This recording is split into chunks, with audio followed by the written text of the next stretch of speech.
Hello friends, स्पर्धा परीक्षा smart bit या यूट्यूब चॅनलवर आपण सर्वांचं सहर्ष स्वागत. आज आपण शिक्षक पात्रता परीक्षा 2024साठी उपयुक्त अशा परिसर अभ्यास या घटकावरील 30 प्रश्नांचा सराव करणार आहोत. यासाठी आज आपण 2021 या वर्षी जो TETचा पेपर झाला त्यामधील संच ए मधील प्रश्न अभ्यासणार आहोत. बघूया प्रश्न. भारताच्या संदर्भाने प्राचीन इतिहासाचा कालखंड कोणता? पर्याय 1 इसवी सन पूर्व 8व्या शतकापासून इसवी सनाच्या 10व्या शतकापर्यंत. पर्याय 2 अश्मयुगीन काळापासून इसवी सनाच्या 8व्या शतकापर्यंत. पर्याय 3 अश्मयुगीन काळापासून इसवी सनाच्या 10व्या शतकापर्यंत. पर्याय 4 इसवी सन पूर्व 8व्या शतकापासून ते इसवी सनाच्या 8व्या शतकापर्यंत. योग्य पर्याय आहे पर्याय क्रमांक 2 म्हणजे अश्मयुगीन काळापासून इसवी सनाच्या 8व्या शतकापर्यंतचा कालखंड प्राचीन इतिहासाचा कालखंड म्हणून गणला जातो. बघूया पुढचा प्रश्न. खालीलपैकी योग्य विधाने कोणती? योग्य विधाने विचारली आपल्याला. अ हडप्पा संस्कृती असेही म्हणतात.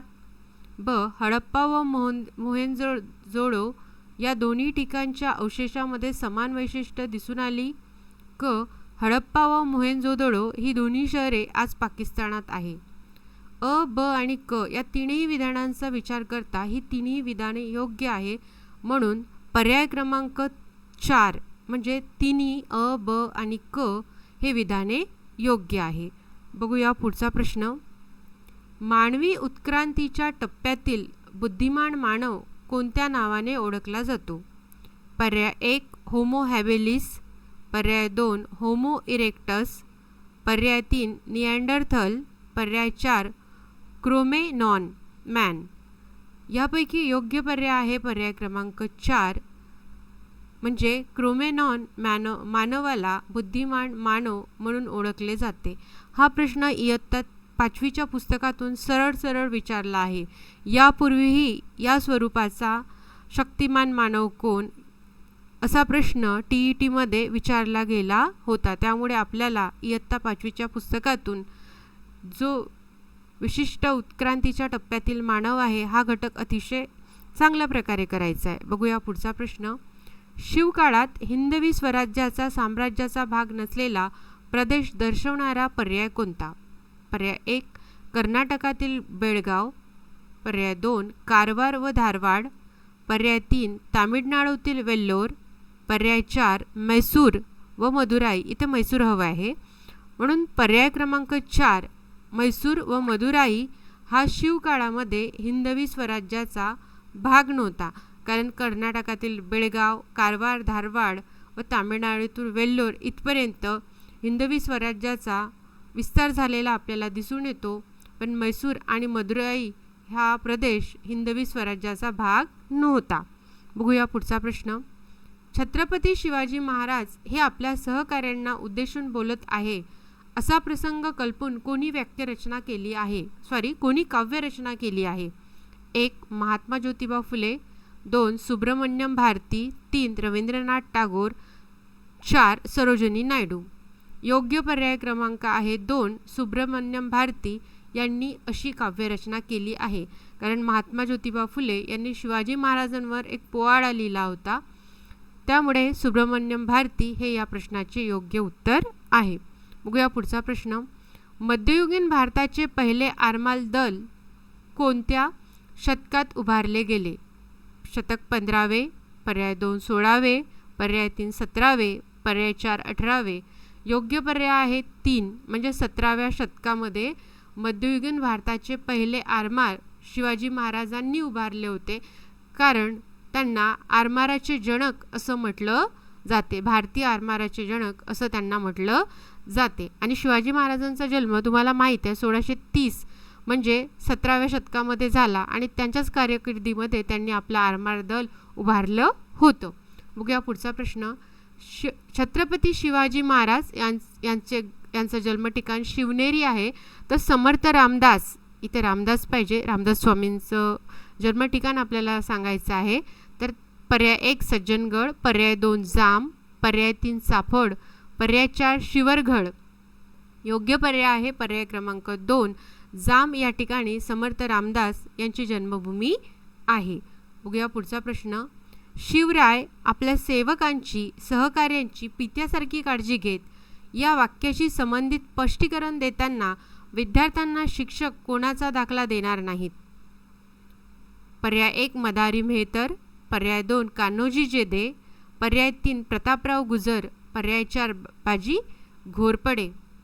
यापैकी योग्य उत्तर आहे प्रतापराव गुजर. कारण प्रतापराव गुजर हे नेहमी स्वराज्याच्या विरुद्ध काहीतरी कटकारस्थान करायचे. त्यामुळे त्यांना धडा शिकवण्याचं शिवाजी महाराजांनी ठरवलं आणि तो त्यांना शिकवलाही. म्हणून शिवराय आपल्या सेवकांची आणि सहकाऱ्यांची पित्यासारखी काळजी घेत या वाक्याचा दाखला देताना आपल्याला हे जे नाव आहे तो दाखला म्हणून देता येणार नाही. कारण मदारी मेहतर, कान्होजी जेदे, बाजी घोरपडे हे त्यांना खूप मदत करत आणि शिवाजी महाराजसुद्धा त्यांची खूप काळजी घेत. म्हणून आपल्याला प्रतापराव गुजर हा पर्याय इथे देता येणार नाही. म्हणून पर्याय क्रमांक 3 हे या प्रश्नाचे उत्तर आहे. बघू पुढचा प्रश्न. शिवरायांच्या काळात बारगीर हे संबोधन पद कोणत्या सैन्य दलाशी संबंधित आहे? पर्याय 1 घोडदळ, पर्याय 2 पायदळ, पर्याय 3 आरमार दल, पर्याय 4 हेर खाते. वरील पर्यायांपैकी योग्य पर्याय आहे 1 म्हणजे घोडदळ. हे शिवरायांच्या काळात बारगीर घोडदळाला बारगीर असे संबोधल्या जात होते. बघूया पुढचा प्रश्न. भारतीय संविधानानुसार खालील पर्यायांपैकी मूलभूत अधिकार नाही. हा प्रश्न 2-4दा मागील TET परीक्षेमध्ये विचारला आहे. यामधले पर्याय बदलले जातात आणि हा प्रश्न असाच्या असा सरळ स्वरूपात 1 ते 2 TET परीक्षेमध्ये आलेला आहे. पर्याय 1 धर्मस्वातंत्र्याचा अधिकार, पर्याय 2 मतदानाचा अधिकार, पर्याय 3 शैक्षणिक व सांस्कृतिक अधिकार, पर्याय 4 घटनात्मक उपाययोजनाचा अधिकार. यापैकी पर्याय क्रमांक 2 हा मूलभूत अधिकार नाही. मतदानाचा अधिकार हा मूलभूत अधिकार नाही. एकूण 6 जे मूलभूत अधिकार आहे त्यामध्ये मतदानाचा अधिकार नाही. म्हणून या प्रश्नाचे उत्तर आहे पर्याय क्रमांक 2 मतदानाचा अधिकार हा मूलभूत अधिकार नाही. बघूया पुढचा प्रश्न. किमान 15 व कमाल 45 सदस्य संख्या कोणत्या स्थानिक शासन संस्थेत असते? 1 नगरपंचायत, 2 पंचायत समिती, 3 नगर परिषद, 4 ग्रामपंचायत. योग्य पर्याय क्रमांक आहे 2 पंचायत समितीमध्ये किमान 15 व कमाल 45 एवढी सदस्य संख्या असते. बघू पुढचा प्रश्न. खालील पर्यायातील राज्यपालांशी संबंधित विसंगत बाब कोणती? पर्याय 1 राज्याचे घटनात्मक प्रमुख असतात, पर्याय 2 राज्याचे कार्यकारी प्रमुख नसतात, पर्याय 3 राज्याबाहेरील व्यक्ती असतात, 4 राज्याच्या कार्यकारी मंडळात समावेश नसतो. वरील पर्यायापैकी पर्याय क्रमांक 4 ही बाब राज्यपालाशी संबंधित विसंगत बाब आहे. कारण राज्यपाल हे राज्याच्या कार्यकारी मंडळात त्यांचा समावेश असतो. ते घटनात्मक प्रमुख असतात, ते कार्यकारी प्रमुख नसतात, कार्यकारी प्रमुख CM असतात आणि ते राज्याबाहेरील व्यक्ती असतात आणि त्यांचा कार्यकारी मंडळात समावेश असतो. इथे नसतो दिला आहे म्हणून हा पर्याय विसंगत आहे. बघूया पुढचा प्रश्न. तंतुमय पदार्थ नसणारा पर्याय कोणता? पर्याय 1 बाजरी, पर्याय 2 पालेभाज्या, पर्याय 3 धान्यांचा कोंडा, पर्याय 4 मार्गारीन. पर्याय क्रमांक 4 हा तंतुमय पदार्थ नसणारा पर्याय आहे. बघू पुढचा प्रश्न. पेंच, नवेगाव व चांदोली हा गट प्रामुख्याने कशाशी संबंधित आहे? पर्याय 1 शरणवने, पर्याय 2 अभयारण्य, पर्याय 3 राष्ट्रीय उद्याने, पर्याय 4 जैवविविधता उद्याने. यापैकी योग्य पर्याय आहे पर्याय क्रमांक 3 म्हणजे राष्ट्रीय उद्याने. पेंच, नवेगाव व चांदोली ही राष्ट्रीय उद्याने आहेत. बघूया पुढचा प्रश्न. काळी मृदा या प्रकारच्या मृदेचे वैशिष्ट्य गुणधर्म नसणारे विधान खालील पर्यायापैकी कोणते?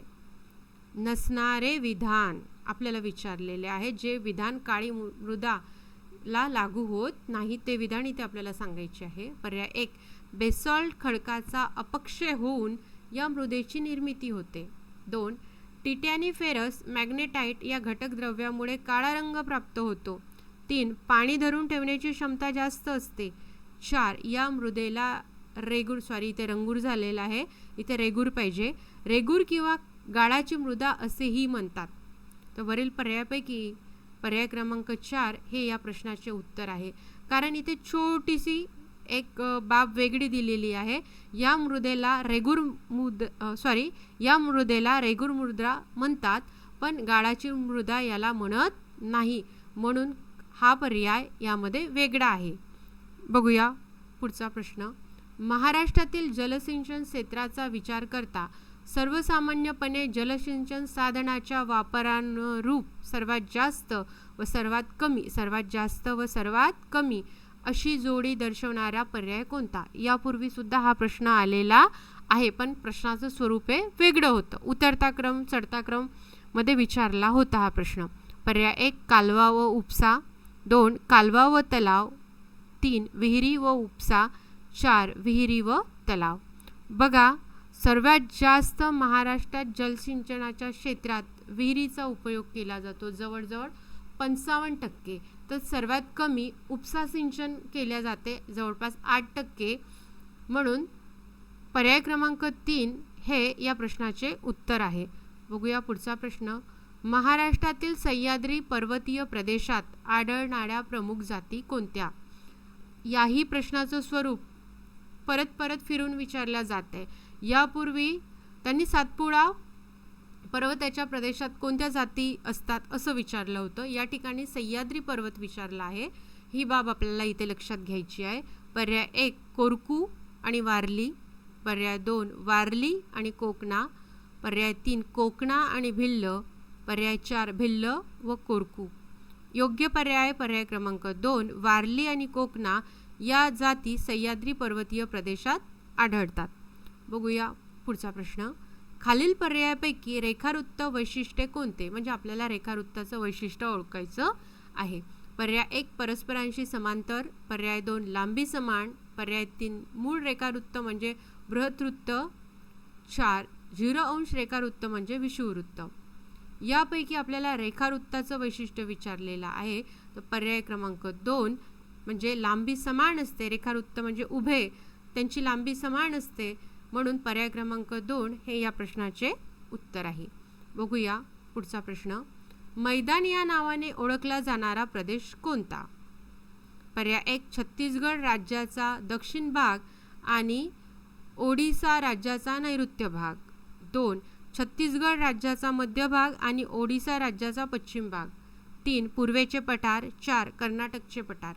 आपल्याला माहीत असेल पहिला छत्तीसगड राज्याचा दक्षिण भाग आणि ओडिसा राज्याचा नैऋत्य भाग याला दंडकारण्य म्हणून संबोधले जाते, तर कर्नाटकचे पठार याला मैदान म्हणून ओळखले जाते, म्हणून पर्याय क्रमांक 4 हे या प्रश्नाचे उत्तर आहे. बघू पुढचा प्रश्न. सखोल शेती या शेती प्रकाराशी संबंधित बाबी खालीलपैकी कोणत्या? एकाच प्रकारचे मोठ्या प्रमाणावर विस्तीर्ण क्षेत्रात घेतले जाणारे पीक, पर्याय ब मनुष्य व पशुबळाचा जास्तीत जास्त वापर, मर्यादित यांत्रिकरण, 1 फक्त अ व ब, 2 फक्त ब आणि क, 3 फक्त अ आणि क, 4 तिन्ही अ ब आणि क. योग्य पर्याय आहे 2 म्हणजे फक्त ब आणि क. कारण पहिल्या याच्या पर्यायामध्ये इथे मोठ्या प्रमाणावर विस्तीर्ण, इथे विस्तीर्ण नको आहे, तर कमी त्या शेतीचा जो विस्तार असतो तो कमी असतो, कमी क्षेत्रात असतो, आणि या कमी क्षेत्रामध्ये शेती केली जाते आणि त्या ठिकाणी मनुष्य आणि पशुबळाचा जास्तीत जास्त वापर केला जातो आणि यांत्रिकीकरण हे तिथे मर्यादित असते, म्हणून ब आणि क हे 2 पर्याय योग्य आहे, ते सखोल शेतीला लागू होतात. बघूया पुढचा प्रश्न. गुजरातच्या सीमेशी लागून महाराष्ट्रातील जिल्ह्यांचा गट कोणता? नंदुरबार धुळे, 2 जळगाव नाशिक, 3 ठाणे पालघर, 4 ठाणे मुंबई. योग्य पर्याय आहे नंदुरबार आणि धुळे. पर्याय क्रमांक 1 या प्रश्नाचे उत्तर आहे, कारण नंदुरबार आणि धुळे या जिल्ह्याच्या सीमा गुजरातच्या सीमेशी लागून आहेत. बघूया प्रश्न 142. हा प्रश्न या मालिकेतील 42वा प्रश्न आहे, परंतु 2021च्या TET परीक्षेमध्ये हा प्रश्न 142व्या नंबरावर संच ए मध्ये होता. सर्वसाधारणपणे मासे यांच्याशी विसंगत बाब खालील पर्यायापैकी कोणती? पर्याय 1, काही मासे दीर्घायू असतात. 2, काही मासे अल्पायुषी असतात. 3, हृदय 3 कप्प्यांनी बनलेले असते. 4, शरीराचे तापमान आजूबाजूच्या तापमानानुसार बदलते. योग्य पर्याय आहे पर्याय क्रमांक 3, म्हणजे माशांचे हृदय हे 3 कप्प्याचे नसते, म्हणून हा पर्याय इथे विसंगत आहे. बघूया पुढचा प्रश्न. संपर्कजन्य रोगाचा गट खालील पर्यायापैकी कोणता? ॲनेमिया, लोहाची कमतरता, स्कर्वी, गजकरण. यामध्ये पर्याय 1 ॲनेमिया, स्कर्वी, गजकरण. पर्याय 2 नायटा इसब युरेमिया. 3 खरूज नायटा गलगंड. 4 खरूज इसब गजकरण. यापैकी योग्य पर्याय आहे 4, कारण वर तिन्ही पर्यायाचा जर आपण अभ्यास करतो तर असे दिसते. ॲनेमिया लोहाच्या कमतरतेमुळे होतो, त्यानंतर युरेमिया हा इथे वेगळा आहे, इथे गलगंड हा आयोडीनच्या कमतरतेमुळे होतो. खरूज, इसब आणि गजकर्ण असे रोग आहेत की ते संपर्कात आल्याने दुसऱ्या व्यक्तीला होतात, म्हणून हे संपर्कजन्य आहे, म्हणून पर्याय क्रमांक 4 योग्य आहे. बघूया पुढचा प्रश्न. मेलेल्या जनावरांच्या हाडापासून बोन मिल या नावाने प्रचलित काय आहे? 1 खत, 2 जिलेटिन, 3 कीटकनाशके, 4 औषध. तर आपल्याला माहीत आहे बोन मिल नावाचं खत येते, फर्टिलायझर येते, आणि म्हणून या प्रश्नाचे उत्तर आहे पर्याय क्रमांक 1. बघूया पुढचा प्रश्न. प्रामुख्याने मानवी शरीराच्या बांधणीस आवश्यक असणारी पोषक द्रव्ये कोणत्या घटकापासून मिळतात? पिष्टमय पदार्थ म्हणजे कार्बोहायड्रेट, यापासून आपल्याला एनर्जी मिळते. मेद, पर्याय 2 मेद. 3 जीवनसत्व. 4 प्रथिने. योग्य पर्याय आहे प्रथिने, कारण शरीर बांधणीस आवश्यक असणारी पोषक द्रव्ये ही प्रथिने आहेत, म्हणून योग्य उत्तर आहे पर्याय क्रमांक 4. बघूया नंतरचा प्रश्न. शरीरावरील जखमेच्या जागी होणारा रक्तस्राव गोठविण्याचे कार्य कोण करते? पर्याय 1 रक्तकेशिका. पर्याय 2 रक्तबिंबिका. पर्याय 3 रक्तलसिका. पर्याय 4 रक्तग्रासिका. आपल्याला माहिती आहे आपल्या बॉडीमध्ये प्लेटेलेट्स असतात, म्हणून रक्त गोठवण्याचे कार्य इथं पर्याय क्रमांक आपल्याला हवं आहे 2. पर्याय क्रमांक 2 हे या प्रश्नाचे उत्तर आहे. बघूया पुढचा प्रश्न. पृथ्वीवरून आकाश निळ्या रंगाचे दिसते, याला कारणीभूत ठरणारा घटक खालीलपैकी कोणता? अ वातावरण. ब प्रकाशाचे विकिरण. 1 फक्त अ. 2 फक्त ब. पर्याय 3 दोन्ही अ आणि ब. पर्याय 4 अ आणि ब दोन्ही नाही. तर बघा, वातावरणामध्ये जे विविध वायू असतात, वायूवर प्रकाश पडला की त्याचे विकिरण होते, म्हणून वातावरण आणि प्रकाशाचे विकिरण या दोन्ही घटकांमुळे आकाश निळ्या रंगाचे, पृथ्वीवरून आकाश निळ्या रंगाचे दिसते, म्हणून पर्याय क्रमांक 4 म्हणजे अ आणि ब, पर्याय क्रमांक 3 अ आणि ब हे याचे उत्तर आहे. इथे पर्याय क्रमांक 3 पाहिजे आहे, हे याचे उत्तर आहे. बघूया पुढचा प्रश्न. सर्वसाधारणपणे धातू रिकामी जागा नसतात. सर्वसाधारणपणे धातू रिकामी जागा नसतात. तन्य. पर्याय 2 वर्धनीय. पर्याय 3 ठिसूळ. पर्याय 4 सुवाहक. तर धातू हे ठिसूळ नसतात, तर ते मजबूत असतात, म्हणून पर्याय क्रमांक 3 हे या प्रश्नाचे उत्तर आहे. बघूया प्रश्न नंतरचा. खालील कारण व परिणाम यांचा अर्थ लक्षात घेऊन योग्य पर्याय निवडा. कारण पाणी हे संयुग आहे, बरोबर आहे H2O. परिणाम पाण्याचे गुणधर्म हे हायड्रोजन व ऑक्सिजन यांच्या गुणधर्मापेक्षा भिन्न आहेत. 1 फक्त अयोग्य. 2 फक्त ब योग्य. 3 दोन्ही अ व ब योग्य. 4 अ व ब दोन्ही अयोग्य. तर योग्य उत्तर आहे पर्याय क्रमांक 3, दोन्ही अ व ब योग्य. कारण पण योग्य आहे आणि परिणाम पण योग्य आहे. बघू शेवटचा प्रश्न. परिसंस्थेतील विघटक हा घटक अन्न साखळीमध्ये कोणती क्रिया करण्याचे काम करतात? सात्मीकरण, पर्याय 2 संक्रमण, पर्याय 3 उत्सर्जन, पर्याय 4 रसाकर्षण. योग्य उत्तर आहे याचं पर्याय क्रमांक 2. कारण सात्मीकरण हे चयापचय क्रियेशी निगडीत आहे, म्हणून पर्याय क्रमांक 2 हे संक्रमणाचं कार्य करतात. या ठिकाणी आज आपले प्रश्न, आजच्या मालिकेतील प्रश्न संपलेली आहेत. आपल्याला परीक्षा देणार त्यासाठी आपल्याला मागील 5 वर्षाचे पेपर अभ्यासणे फार गरजेचे आहे. कारण पेपर अभ्यासले, त्याचं विश्लेषण केलं तर आपल्याला प्रश्नाचे स्वरूप समजते. त्यामुळे मागील कमीत कमी 5 ते 6 वर्षाचे प्रश्न याचं विश्लेषण करणं, त्याचे पर्याय लक्षात घेणं. कारण TETमध्ये वारंवार फिरून तेच ते प्रश्न विचारले जातात. त्यामुळे आपण जास्तीत जास्त मागील वर्षाच्या प्रश्नाचा सराव करणं फार महत्त्वपूर्ण आहे. आणि या संदर्भात मागील 2016, 17, 18 या वर्षाचे पेपर मी या चॅनलवर अपलोड केलेले आहे. तेव्हा या चॅनलच्या TET एक्झाम या प्लेलिस्टला व्हिजिट करा आणि अधिकाधिक माहिती अभ्यासा. तोपर्यंत आज इथे थांबू.